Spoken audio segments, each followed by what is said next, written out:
Welcome back. Yatnal ಟೀಮಿಂದ ವಕ್ಫ್ ವಿರುದ್ಧ ಹೋರಾಟ ಮುಂದುವರಿತಾ ಇದೆ. ಪ್ರಮುಖವಾಗಿ 5 ಜಿಲ್ಲೆಗಳಿಗೆ ನಡೀತಾ ಇರುವಂತಹ ಹೋರಾಟ ಇದು. ಯತ್ನಾಳ್ ಅವರ ಟೀಮ್ ಒಂದು ಕಡೆ ಹೋರಾಟವನ್ನು ಮಾಡ್ತಾ ಇದ್ರೆ, ಈಗ ಹೈಕಮಾಂಡ್ಗೆ ದೂರು ಕೊಡೋದಕ್ಕೆ ಬಿಜೆಪಿಯ ನಾಯಕರು ಮುಂದಾಗಿದ್ದಾರೆ.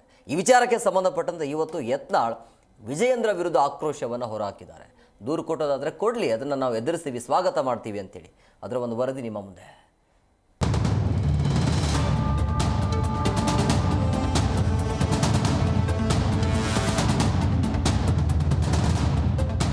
ಹೌದು, ಬಿಜೆಪಿ ವರಿಷ್ಠರನ್ನ ಲೆಕ್ಕಕ್ಕೆ ತೆಗೆದುಕೊಳ್ತಿಲ್ಲ. ರಾಜ್ಯ ನಾಯಕರ ವಿರೋಧಕ್ಕೂ ಬಗ್ತಿಲ್ಲ. ತಮ್ಮದೇ ಟೀಮ್ ಕಟ್ಟಿಕೊಂಡು ರಾಜ್ಯ ವ್ಯಾಪ್ತಿಗೆ ಶಾಸಕ ಬಸನಗೌಡ ಪಾಟೀಲ್ ಯತ್ನಾಳ್ ಫೀಲ್ಡ್ಗೆ ಇಳಿದಿದ್ದಾರೆ. ರಾಜ್ಯ ಬಿಜೆಪಿಯಲ್ಲಿ ಎಲ್ಲವೂ ಸರಿಯಿಲ್ಲ ಎಂಬುದು ಮತ್ತೊಮ್ಮೆ ಜಗಜ್ಜಾಹೀರವಾಗಿದೆ. ವಕ್ಫ್ ವಿರುದ್ಧ ಯತ್ನಾಳ್ ಅಂಡ್ ಟೀಮ್ ವಿವಿಧ ಜಿಲ್ಲೆಗಳಲ್ಲಿ ಹೋರಾಟ ನಡೆಸಿದೆ.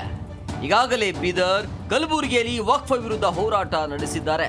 ರಮೇಶ್ ಜಾರಕಿಹೊಳಿ, ಅರವಿಂದ ಲಿಂಬಾವಳಿ, ಮಾಜಿ ಸಂಸದ ಜಿಎಂ ಸಿದ್ದೇಶ್ವರ್, ಕುಮಾರ ಬಂಗಾರಪ್ಪ ಸೇರಿದಂತೆ ಅನೇಕರು ಯತ್ನಾಳ್ ಜೊತೆಯಲ್ಲಿ ರಾಯಚೂರಿನಲ್ಲಿ ಪ್ರತಿಭಟನೆ ನಡೆಸಿದ್ರು. ಈ ವೇಳೆ ರೈತರು ಕಾರ್ಯಕರ್ತರನ್ನ ಉದ್ದೇಶಿಸಿ ಮಾತನಾಡಿ ವಕ್ಫ್ ಹುನ್ನಾರದ ಬಗ್ಗೆ ಮನವರಿಕೆ ಮಾಡಿದ್ರು.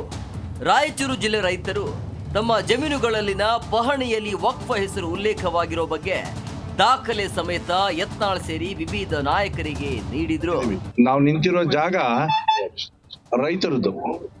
ರೈತರಿಗೆ ರೈಲ್ವೆ ಇಲಾಖೆಯವರು ಇದನ್ನ ಸ್ವಾಧೀನಪಡಿಸ್ಕೊಂಡು ಕೊನೆ ಹಂತದಲ್ಲಿ ಇದನ್ನ ಅವ್ರಿಗೆ ಕಾಂಪನ್ಸೇಷನ್ ಅನ್ನ, ಪರಿಹಾರ ಧನವನ್ನು ಕೊಡುವಂತ ಸಂದರ್ಭದಲ್ಲಿ ವಕ್ಫ್ ಬೋರ್ಡ್ನವರು ಮಧ್ಯೆ ಬಂದು ಅನಗತ್ಯವಾಗಿ ಗೊಂದಲ ಕ್ರಿಯೇಟ್ ಮಾಡಿ ಇದು ವಕ್ಫ್ ಆಸ್ತಿಗೆ ಸಂಬಂಧಪಟ್ಟಿದ್ದು, ಈ ಹಣ ನಮಗ್ ಬರ್ಬೇಕು ಅಂತ ಹೇಳಿ ಯಾವುದೇ ಆಧಾರ ಇಲ್ಲದೆ ಕ್ಲೇಮ್ ಮಾಡ್ತಾ ಇದ್ದಾರೆ. ಇದು ಬರೀ ರಾಯಚೂರು ಜಿಲ್ಲೆ ಮಾತ್ರ, ದಾವಣಗೆರೆ, ಯಾದಗಿರಿ ಜಿಲ್ಲೆ ಮಾತ್ರ ಅಂತ ಅಲ್ಲ. ನಾವು ಬೀದರಿಂದ ಶುರು ಮಾಡಿದ್ರೆ ಚಾಮರಾಜನಗರ ಜಿಲ್ಲೆವರೆಗೂ ಆ ರೀತಿಯ ಪ್ರಕರಣಗಳು ರಾಜ್ಯದಲ್ಲಿ ದೊಡ್ಡ ಪ್ರಮಾಣದಲ್ಲಿ ಇದೆ.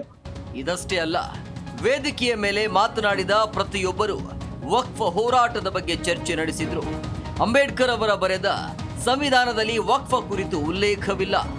ಇದೇ ಮಾತನ್ನ ಪ್ರಧಾನಿ ಮೋದಿ ಹೇಳಿದ್ದಾರೆ. ಈ ಬಗ್ಗೆ ಕೇಂದ್ರ ಸರ್ಕಾರ ವಕ್ಫ್ ಕಾಯ್ದೆಗೆ ತಿದ್ದುಪಡಿ ತರಲು ಹೊರಟಿದೆ. ಅದಕ್ಕೆ ಪೂರಕವಾಗುವ ನಿಟ್ಟಿನಲ್ಲಿ ರಾಜ್ಯದಲ್ಲಾಗಿರುವ ವಕ್ಫ್ ಉಲ್ಲೇಖಗಳ ವರದಿಯನ್ನ ಜಾಯಿಂಟ್ ಪಾರ್ಲಿಮೆಂಟ್ ಕಮಿಟಿಗೆ ನೀಡ್ತೇವೆ ಅಂತ ಶಾಸಕ ಯತ್ನಾಳ್ ವೇದಿಕೆಯ ಮೇಲೆ ತಿಳಿಸಿದ್ರು. ಅಷ್ಟೇ ಅಲ್ಲ, 2016ರಲ್ಲಿ ರಾಜ್ಯದಲ್ಲಿ 22,116 ಹೆಕ್ಟೇರ್ ವಕ್ಫ್ ಆಸ್ತಿ ಇತ್ತು. ಆದ್ರೀಗ ಅದು 62,830 ಹೆಕ್ಟೇರ್ ಆಗಿದೆ. ಇದು ವಕ್ಫ್ ಲ್ಯಾಂಡ್ ಜಿಹಾದ್ ಅಂತ ಬಿಜೆಪಿ ನಾಯಕ ಅರವಿಂದ ಲಿಂಬಾವಳಿ ಸರ್ಕಾರದ ವಿರುದ್ಧ ಆಕ್ರೋಶವನ್ನ ಹೊರಹಾಕಿದ್ರು. ಅದರಲ್ಲೂ ಶಾಸಕ ಯತ್ನಾಳ್ ಮಾತಲ್ಲೂ ತಮ್ಮ ಹಾಗೂ ತಮ್ಮ ಟೀಮ್ ವಿರುದ್ಧ ಮಾತನಾಡ್ತಿರುವ ಬಿಜೆಪಿ ನಾಯಕರ ವಿರುದ್ಧ ಕೌಂಟರ್ ಮೇಲೆ ಕೌಂಟರ್ ಕೊಟ್ರು. ಪರೋಕ್ಷವಾಗಿ ಬಿಜೆಪಿ ರಾಜ್ಯಾಧ್ಯಕ್ಷ ವಿಜಯೇಂದ್ರ ವಿರುದ್ಧ ಹರಿಹಾಯ್ದ ಯತ್ನಾಳ್, ನಮ್ಮ ವಿರುದ್ಧ ದೂರು ಕೊಟ್ರೆ ಕೊಡ್ಲಿ ಬಿಡಿ, ಸಂತೋಷದಿಂದ ಕೊಡ್ಲಿ, ಸ್ವಾಗತ ಮಾಡ್ತೀನಿ ಅಂದ್ರು. ನಂತರ ರ್ಯಾಲಿ ಮೂಲಕ ತೆರಳಿ ಜಿಲ್ಲಾಧಿಕಾರಿಗಳಿಗೆ ಯತ್ನಾಳ್ ಅಂಡ್ ಟೀಮ್ ಮನವಿ ಪತ್ರ ಸಲ್ಲಿಸಿದ್ರು. ಅಂದ್ರೆ ಉದ್ದೇಶಪೂರ್ವಕವಾಗಿ ರೈತರ ಜಮೀನನ್ನ ಕಬಳಿಸುವಂತ ವ್ಯವಸ್ಥಿತವಾಗಿ ಈ ಒಂದು ವಕಫ್ ಬೋರ್ಡ್ ಏನಿದೆ, ವಕಫ್ ಟ್ರಿಬ್ಯುನಲ್ ಏನಿದೆ, ನಮ್ಮ ಬೇಡಿಕೆ ಇರುವುದೇ ವಕಫ್ ಟ್ರಿಬ್ಯುನಲ್ ರದ್ದಾಗಬೇಕು.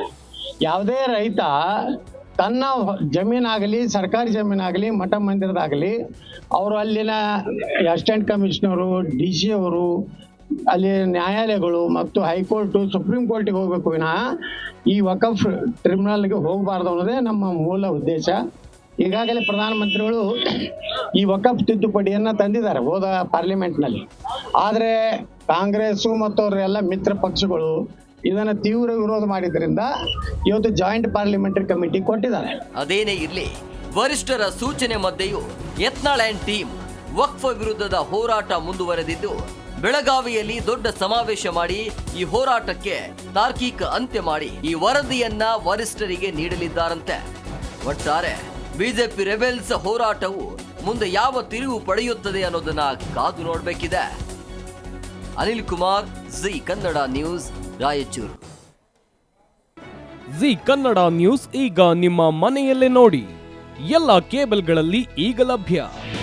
ನಿಮ್ಮ ನೆಚ್ಚಿನ ಜಿ ಕನ್ನಡ ನ್ಯೂಸ್ ಈಗ ಸನ್ ಡೈರೆಕ್ಟ್ ನಲ್ಲಿ number 292 Tata play number 1664, Jio TV number 1334, NXT digital number 30, in cable number 30, city networks 51, U digital number 162, GTPL number 17, Rockline telecommunications number 42, Shri Basaveshwara cable number 168, rural cable network 60, Vinayaka digital 57, Abhishek cable 821, city channel 53, Siddeshwara cable network 57, ವಿ4 digital infotech 628, Surya digital networks 53, Gajanan digital number 836, Malnad infotech private limited number